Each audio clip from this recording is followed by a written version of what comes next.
This is a story about one of JoJolian's biggest mysteries. While the whole part was based on a mystery, this enigma was something outside the scope of the manga. Something that JoJo fans were wondering about for years, just for it to be all for naught. I am referring to the mystery of Josefumi's birthmark. What was, at first, one of the biggest question marks of the entire part ended up being solved with not a bang, but a whimper. While there are other JoJolian mysteries that have ended up being unsolved 14 years later, this is one that was solved but isn't exactly the answer that us fans wanted to see. Now, don't get me wrong, it's a valid answer, but to say we wanted more out of Josefumi's Joestar birthmark isn't exactly wrong. There were so many theories and discussion points based on this birthmark that Araki put a swift end to. In order to understand why Josefumi's birthmark was so popular, we have to go back to 2015 when chapter 44 of JoJolion was released. Love Love Deluxe Part 2 was an important chapter to the entire story of JoJolion. In the last chapter, we got introduced to Carrera, a character who seemed to know Josuke, or at least Josuke's previous personality. Because remember, at this point, Josuke still has no idea who he is,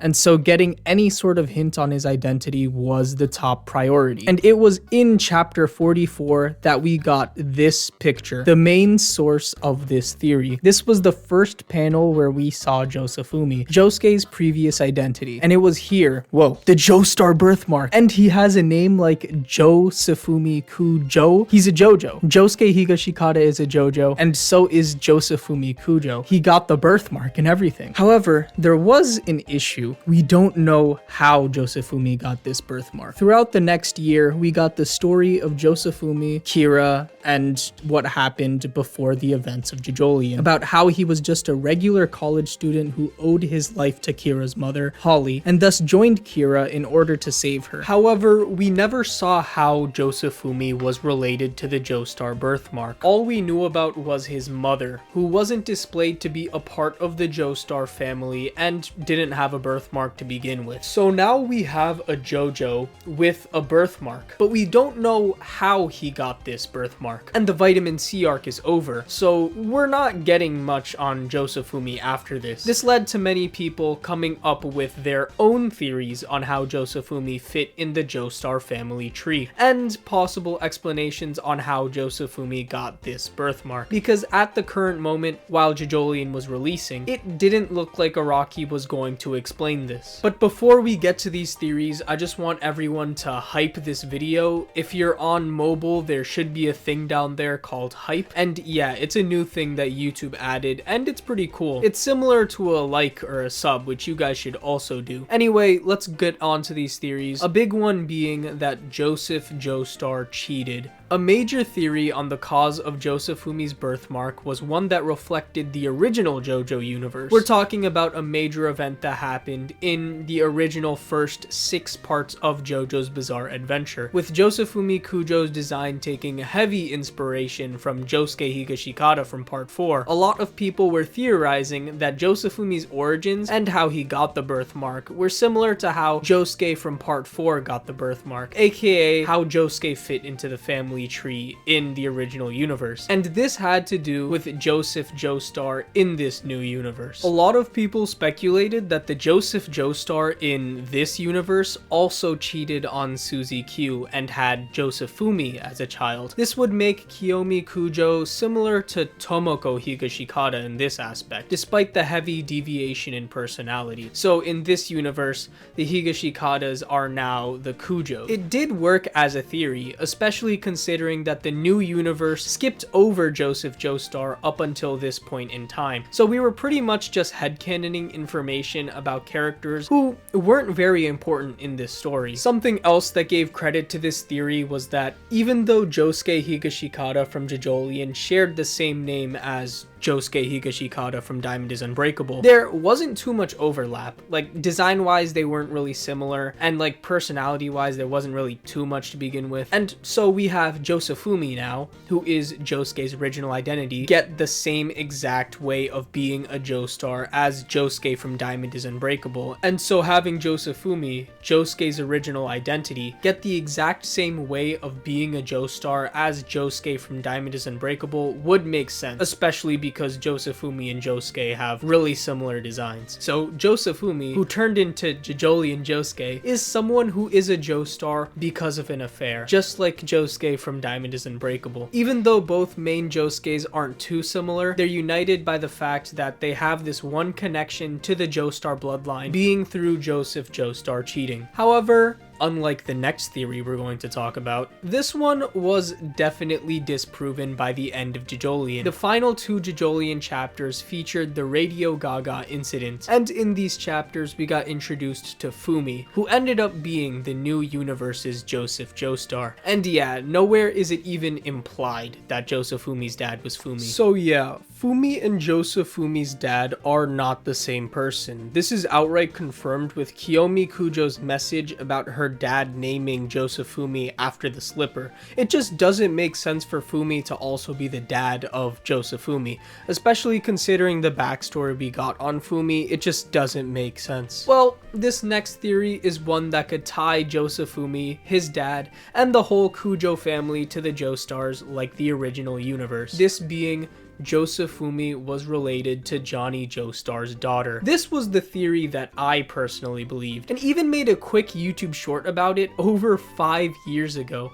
But let's be honest, the 7.1% of my audience subscribed to my channel are already aware of this. But once again, regarding Johnny's daughter being Josefumi's ancestor, it was just a theory that was very plausible at the time because it made a lot of sense. For those who might not know, in the family tree, Johnny Joestar and Rina Higashikata randomly had a daughter. This is strange because we saw Johnny's fate in the Shakedown Road arc of JoJolion. They put a lot of focus on Johnny's son, George Joestar, about how Johnny sacrificed himself in order to save his son from the rock disease. You have this grand moment with Johnny and his son, a beautiful fate for Johnny's character considering how selfish he was throughout Steel Ball Run. So having it end in a storybook finish was pretty beautiful. And with all of this focus, the idea of Johnny having another child was big to us. If we had all of this focus with Johnny's first child, then surely there's something with Johnny's second child, his daughter, someone who was presumably in Rina's stomach while everything happened in Shakedown Road, since this second child wasn't visible in the flashbacks. So we have this secret Johnny child that hasn't done anything yet, and we have this person, Josefumi Kujo, who looks suspiciously Joestar-like. There should be some kind of connection for this secret Johnny daughter to relate to Josefumi Kujo, maybe a great-grandmother or something. And yeah, it makes sense for a daughter, since usually they end up taking the last names of their husbands. So maybe Johnny's daughter married a Kujo, you know, a Joestar marrying a Kujo. It's another thing that happened in the original universe. And even if it wasn't Johnny's daughter specifically, it could have been someone from the future generations. You know, a female Joestar marrying a male Kujo. It really seemed like to me that this was what Araki could have planned and what the series could have mentioned and moved on with. But then the realization set in. It was all cope. Unfortunately, while these theories could have been plausible, they all ended up falling flat. This was due to a single factor that us theorists refused to believe, that this was the only panel that featured Josefumi's birthmark. That's right. Every other time we saw Josefumi, he didn't have a birthmark. It was just in this one introductory photo that we were able to see him with the Joestar birthmark. It was pretty weird though, and obviously as the first panel of seeing Josuke's original identity, this panel would stick out, especially with the Joestar birthmark right there. But it turns out every other time we see him, he just doesn't have the Joestar birthmark. How could Araki make a mistake like this?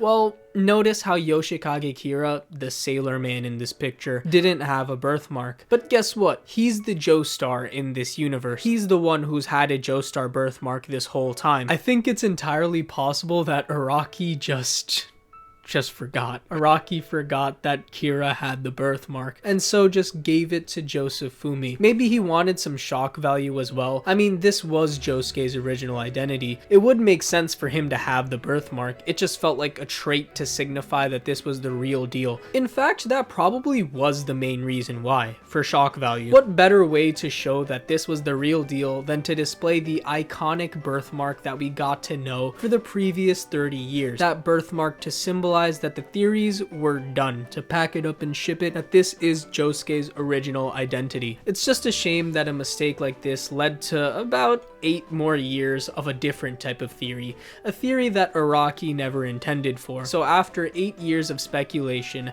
how did Araki debunk this Joestar birthmark theory once and for all? Well, he got rid of it. Yep. In future releases of this panel, Josefumi's Joestar birthmark was fully removed, completely ending any theories or speculation fans could have had about Josefumi Kujo being related to the Joestars. Josefumi was simply just a random guy. And honestly, even if these ideas were really cool, this isn't what JoJolion was about. This was a story about Josuke Higashikata trying to tie in Josefumi with the Joestar family tree when Kira was already a part of it. Kind of messes with the part's themes to me. I'm not really saying that giving Josefumi this grand backstory would ruin the theme, but let's just think about it. The Kira and Josefumi story was all set and done. These were background characters, backstory characters. And as much as I love them, I can admit that they aren't supposed to be front and center. The idea of giving a backstory character his own backstory is kind of weird. Bringing back Josefumi to talk about how he tied to the Joestar family could have been a bit off-putting. When we were already done with Josefumi, it was Josuke's time to shine now. Josefumi and Kira were always meant to be backstories to Josuke, but also, let's remember, this is Josuke's story. The whole part of JoJolion is supposed to be about Josuke choosing his own path, and having a detail of both of his past identities being tied to the Joestar family does kind of put pressure towards Josuke to try and conform to something he may not want to be. I do think giving Josuke this freedom of choice does make for a better part. While he wasn't successful in helping Holly recover, as far as we know, at least he was able to find a new home in the Higashikata family, and that's really all that matters. Josefumi being a Joestar is just one of those things that would be really cool,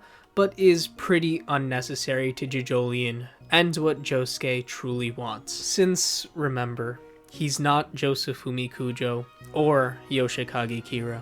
He's the one that came from the soil, Josuke.